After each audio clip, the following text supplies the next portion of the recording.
one of the qualities of, masculinity is like, aggression and like physical, not just physical aggression, that sort of thing. That can be a really good thing in the proper context. But in the bad context, it can be horrible when they start beating their wives, But in that movie, Braveheart, again, I'm going to reference that quite a bit. I've already referenced it plenty of times. But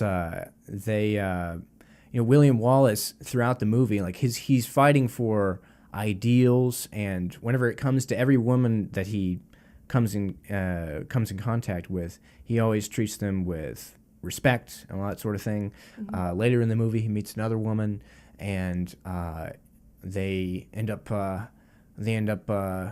having some lovemaking at one point, but it's not anything out of like, it's not like overbearing or anything like that, and it's not just so that he can go like tell his buddies that hey man, so yeah, I was with this girl, it's not like that at all. And so like as I said at the beginning, like I think masculinity like can be a really, really good thing, and I think it's a necessary thing, because what happens when you encounter really, really bad men that are really, really strong?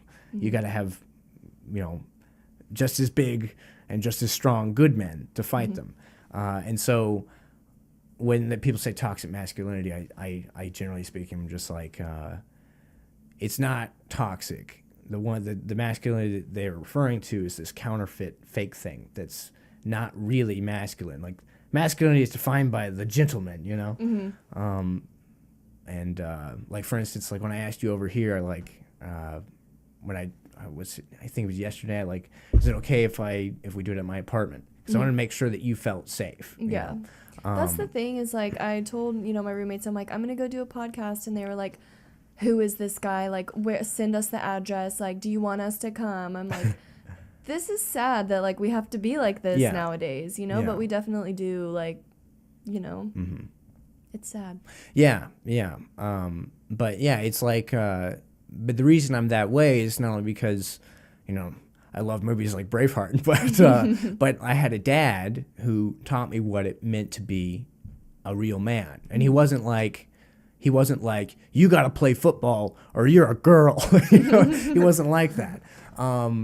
He taught me, treat girls as far better than you would treat yourself, and it's your duty as a man to protect, make sure that women are safe when they're around you, and it's also your duty whenever things go wrong and things get dangerous, you need to step up and do what needs to be done.